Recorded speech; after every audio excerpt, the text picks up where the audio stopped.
There is an ill wind in the air. Do you feel it? I feel a storm inside, in the distance.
Patience for cities.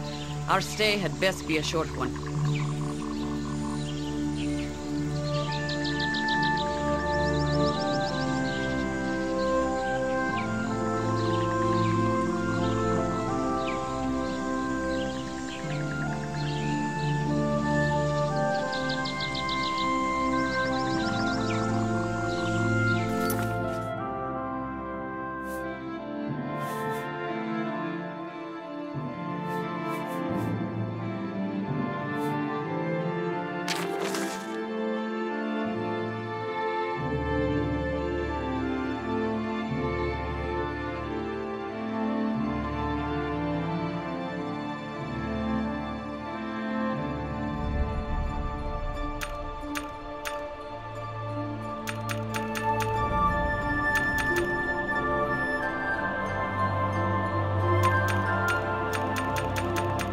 Eventually, BhaRahTah died, in unusual circumstances.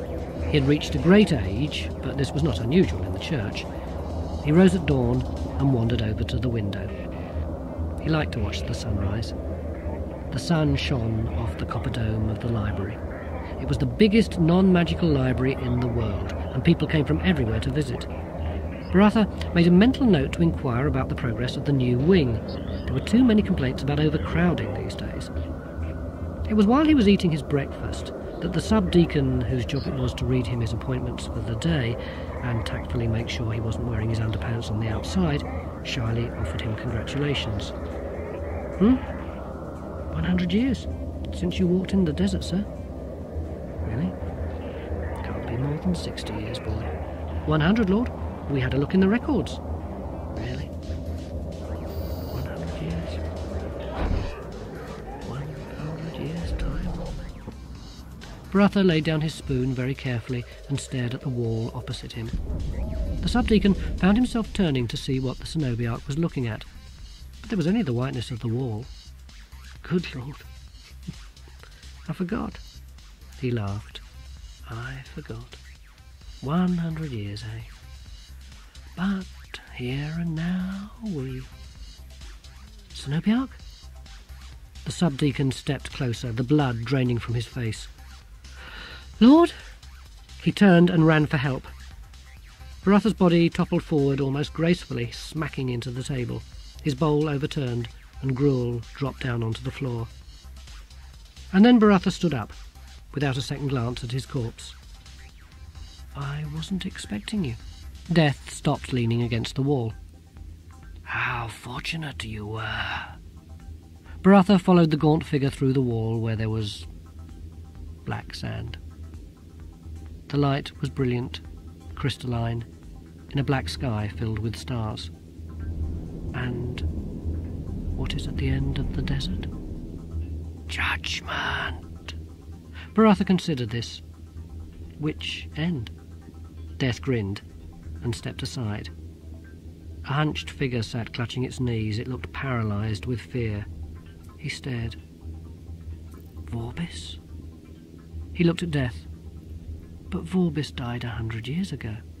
Yes, he had to walk it all alone with himself, if he dared.